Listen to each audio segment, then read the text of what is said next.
All right, viewers, let's watch this video. Which was thwarted by the government after soldiers appeared on national television early Sunday morning claiming to have seized power. A group of at least 8 soldiers, led by Lieutenant Colonel Pascal Tigri, stormed the country's state television, announcing the removal of President Patrice Talon and the dissolution of all state institutions. The soldiers, identifying themselves as Military Committee for Refoundation, declared the suspension of the Constitution and all political party activities until further notice. They also claimed to have closed the country's borders, resulting in unrest in parts of the country, with a group of demonstrators chanting "Down with Talon" and expressing support for the mutinous soldiers.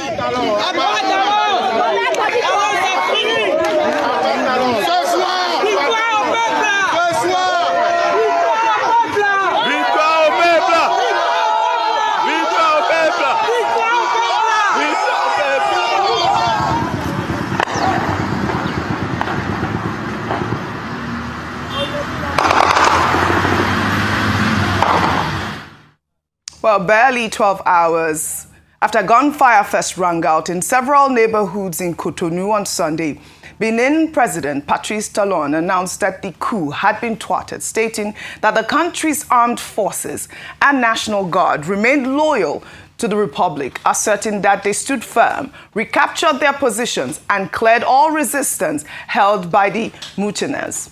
14 people have been arrested in connection with the coup attempt. Well, this attempted coup adds Benin to a growing list of West African nations facing military takeovers. The timing of the coup is significant. Benin is preparing for a presidential election in April that would mark the end of President Talon's tenure after 9 years in power since 2016. And I'll take a post on X from Delta Wire. He wrote, "This trend will keep reoccurring amongst African states unless there is a massive international revolution that compels our leaders to start governing with fairness and equity until they start utilizing resources of the state for the welfare of the people. Africans will keep rising every day in whatever form, shape, or nomenclature until the people start seeing the dividends of democracy. They'll keep being rebellious. African leaders are the problem, and they evolve from amongst us. We're all culpable on this."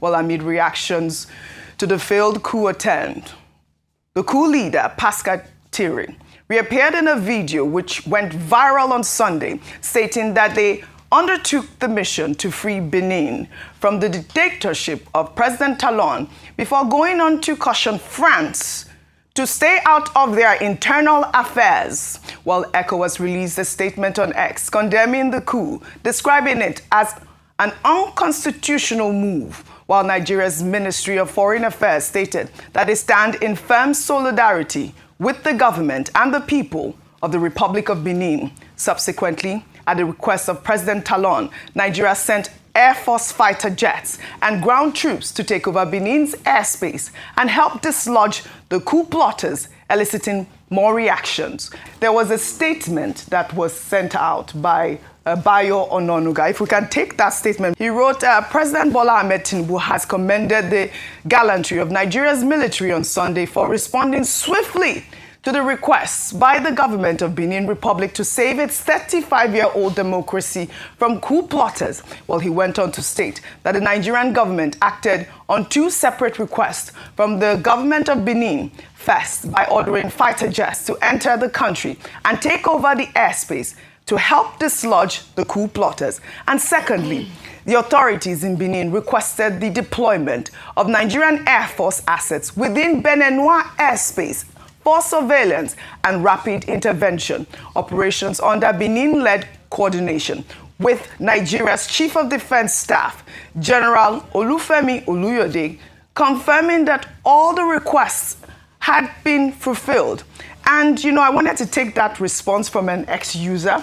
I'll take that response after I hear from you. I'd love your comments about what has been going on so far with the fact that, you know, the President Bola Ahmed Tinubu, had, you know, responded to this coup attempt swiftly. And the word swiftly had to be highlighted, really. Go ahead with your thoughts. Okay, so a number of things this morning. Number one is that Benin Republic is about the same age as Nigeria in terms of independence, gaining independence. Benin Republic gained independence on the 1st of August 1960. However, as you can tell, they haven't been able to fully enjoy the dividends of the democratic system of government they've adopted, you know, since gaining independence. And this, you would see the trend across different countries on the African continent, and particularly the West Africa region, whereby there have been a number of coups.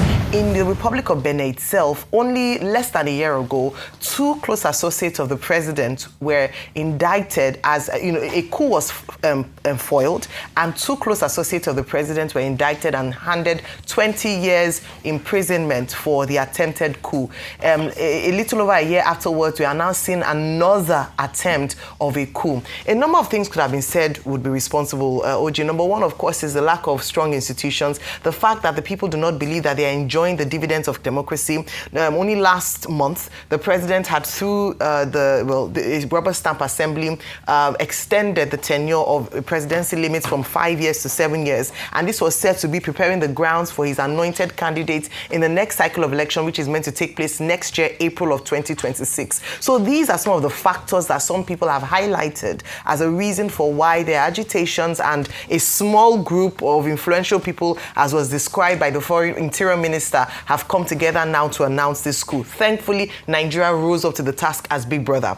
Dr. Bati said something earlier this morning, which I agree with, because I actually took note of that when it happened. Because one of the reasons, and number one, is Nigeria showing up as a big brother and still that influential force on the West African bloc. But also, very importantly, to sound a note of warning, because we have seen copycat coups along the West African region that anybody, group, individual that wants to think or has thoughts around this kind of move should know that Nigeria would respond and respond swiftly. That we have a military that's able to counter any kind of coup attempt and would block it. Now, there have been conversations around the legality of Nigerians' movement, and there's been a broad conversation around this. But we'll see whether or not the president will transmit a letter to the Senate before 12 noon as the deadline given to be able to let, you know, to express his invasion, as it were, or help, because they said he received a letter. But again, what people are saying is that, so Nigeria is strong like this. Let me tell you, we should be able to do this. I want that same swiftly to be given to the way, you know, of course we know that terrorism is complicated. It's more complicated than this. But there are some certain areas. It means that we can swiftly arrest the bandits in the forest. We can swiftly get all these kidnappers. Nigeria has the power to do this. Let us do it. Let me take the tweet about the idea of how Nigeria can swiftly respond. Well, all right. Now, many Nigerians have reacted differently on how President Bola Ahmed Tinubu was able to send troops, you know, to rescue some of the victims in Benin Republic. I mean, to rescue the coup that almost took place in Benin Republic. Saying that, so we have this facility and we have these capable men, you know, in Nigeria. Why we are being terrorized, you know, by terrorists in this country, why we are being, you know, molested and, you know, being, devastated in this country in the hands of the bandits and terrorists, you know, in this country. Of course, you could recall that for some times now, the country has faced quite unrest, you know, based on the issues of bandits and the terrorism that has been going on.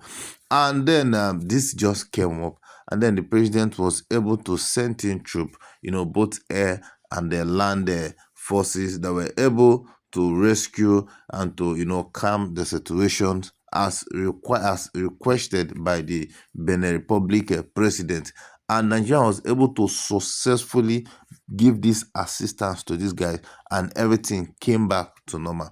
So now the questions many Nigerians are asking, so we have these capable men, we have these men, gallant soldiers, we have, you know, these facilities that can be able to calm such a situations, and we are not deploying them even in our own system.